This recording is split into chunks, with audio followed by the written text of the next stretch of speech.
E vai conversar sobre igreja, né? Igreja dentro de um contexto que nós estamos trabalhando, que é o da teologia. Então, para fazermos uma boa teologia, uma teologia confiável, então nós estamos analisando essa questão de igreja, estamos ouvindo algumas ciências, né? E estamos analisando também a história bíblica.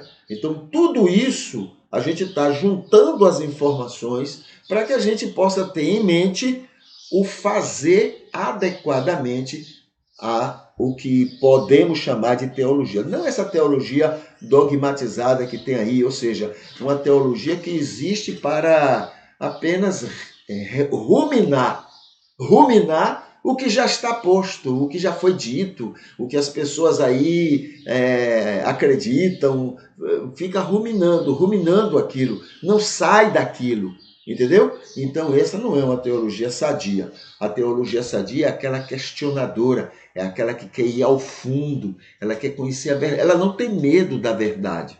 Deus é a verdade? Então por que ter medo de questionar Deus? Ele é a verdade. Haja o que houver, ele está ali firme, porque ele é a verdade. Agora, essa teologia sem vergonha que a gente tem aí, que não acredita em Deus, não acredita. Por quê? Tem medo de questionar, tem medo de ir a fundo, né? Fica ali só no raso, né? No raso. E aí termina não dando confiança, não dando uma visão correta do que seja teologia. Então, falando nesse aspecto de aprofundamento, então a gente vai ver aqui alguns aspectos sobre igreja, né? Dentro dessa visão de cristianismo que a gente tem. Então, para a história, a gente tem aqui algumas afirmativas que a gente pode considerar agora.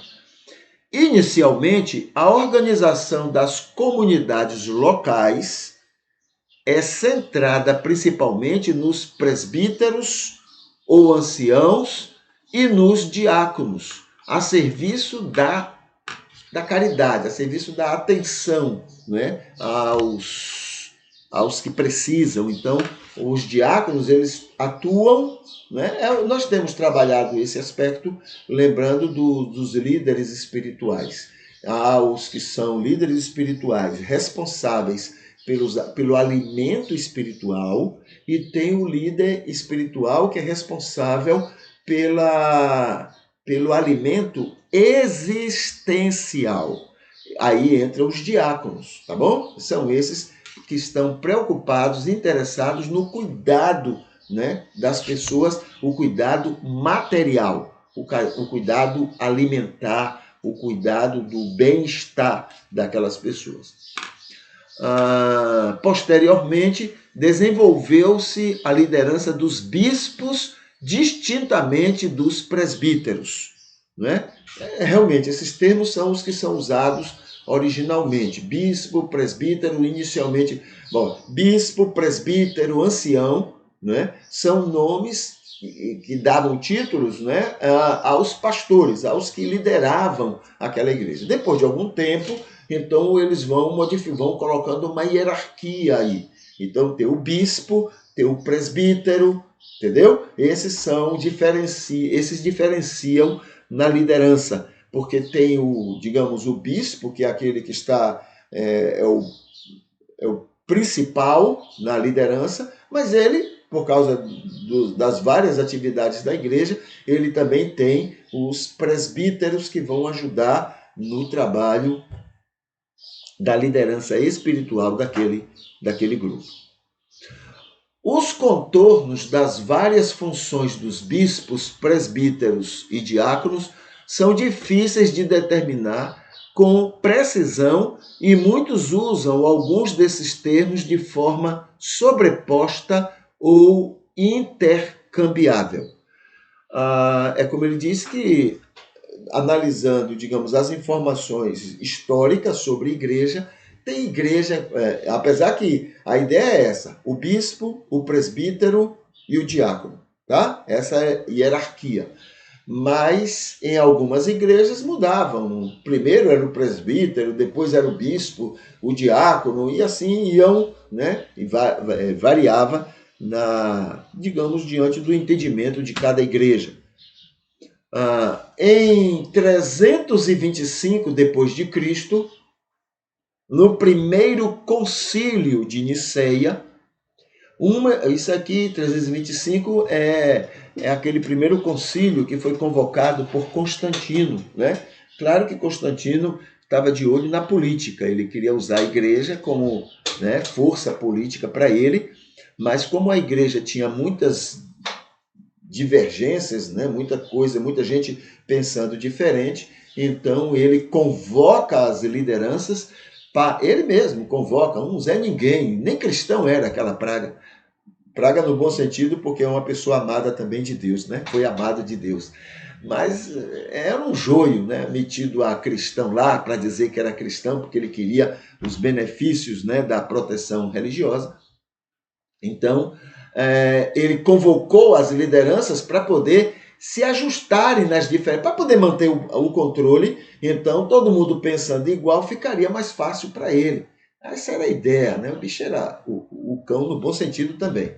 Então, veja, em 325, no primeiro concílio de... Isso, ok, ó, mais ou menos 321, foi quando ele assume, não é, e coloca o cristianismo como religião principal, a religião oficial do Império Romano.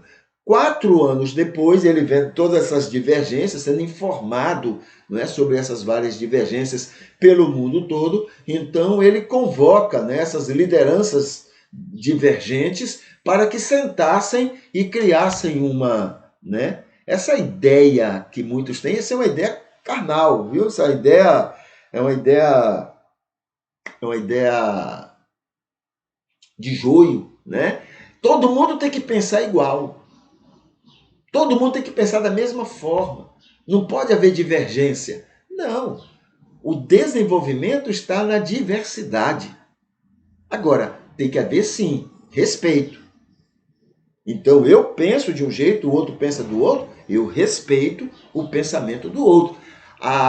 O desenvolvimento precisa, não é de todo mundo pensar igual, mas é de todo mundo se respeitar um ao outro nas suas divergências.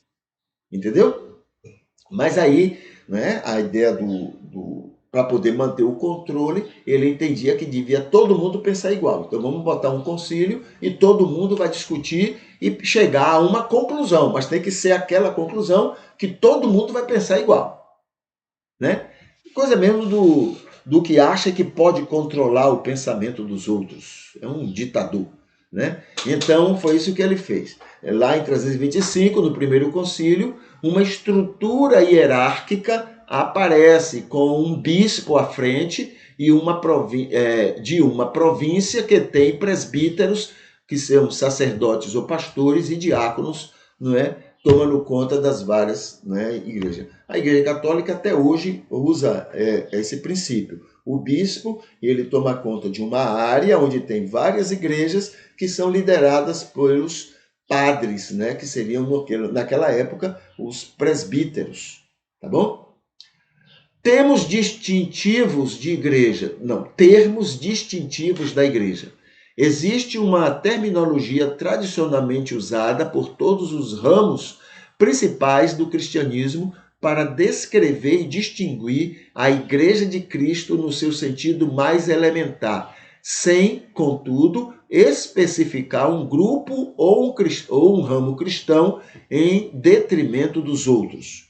Tá? Então, aqui é a ideia de ter termos que vão explicar melhor sobre o que seja a igreja, sem necessariamente ter que dizer, olha, aquela está certa, aquela está errada, isso aqui tem que ser diferente, coisas assim.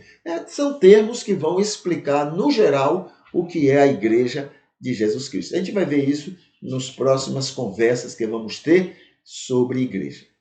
Tá bom?